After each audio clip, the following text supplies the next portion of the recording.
നേന്ത്രക്കായ ചിപ്സ് ഉണ്ടാക്കാറുണ്ട് നമ്മൾ, സാധാരണ പച്ചക്കായൊക്കെ. പക്ഷേ എനിക്ക് മാത്രമല്ല കേട്ടോ, വീട്ടിലെല്ലാവർക്കും ഈ പഴുത്ത കായ ചിപ്സില്ലേ, കടയിൽ നിന്നൊക്കെ മേടിക്കാൻ കിട്ടും. അത് കുറച്ചുകൂടെ മറ്റേതിനേക്കാളും നല്ല രസമാണ് അത് തിന്നാൻ. എത്ര തിന്നാലും ഇങ്ങനെ തിന്നുകൊണ്ടേയിരിക്കാൻ തോന്നും. അപ്പോൾ കഴിഞ്ഞ ദിവസം, അപ്പോൾ ഈ കടകളിൽ നിന്നൊക്കെ വാങ്ങിക്കാൻ കിട്ടും, എന്നാലും നമുക്കത് സ്വന്തമായിട്ട് ഉണ്ടാക്കണമെന്ന് തോന്നി. പെട്ടെന്ന് കുറച്ച് എണ്ണ, ഒരു 2 കിലോ. അത് വാങ്ങുമ്പോൾ നമ്മൾ ശ്രദ്ധിക്കേണ്ടത് ഉള്ളു പഴുത്ത് തുടങ്ങരുത്, തൊലിക്ക് മാത്രം കളർ വരാവുള്ളൂ. അപ്പോൾ ചെറിയൊരു മധുരം വന്ന് തുടങ്ങുമ്പോഴത്തേക്കും, അല്ലെങ്കിൽ അത് ശരിക്കും ഉണങ്ങി കിട്ടാൻ ഭയങ്കര പാടായിരിക്കും. അപ്പോൾ അങ്ങനെ ഒരു 2 കിലോ വാങ്ങി നല്ലപോലെ അരിഞ്ഞ്, ഞാൻ മെഷീൻ കൊണ്ടൊന്നുമല്ല അരിഞ്ഞത്, കൈ കൊണ്ട് തന്നെ അരിഞ്ഞ്. എനിക്കതാ ശീലം. ഏകദേശം ഒരുപോലെയൊക്കെ ഒരേ വിധത്തിലൊക്കെ കനമൊക്കെ കിട്ടും.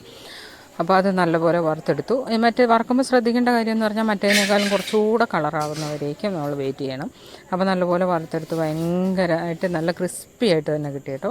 അത് അതിൻ്റെ സൗണ്ട് കേൾക്കുമ്പോൾ തന്നെ അറിയാം, കിളികിലി നല്ല. അത് പെട്ടെന്ന് തണുത്ത് പോകത്തൊന്നുമില്ല.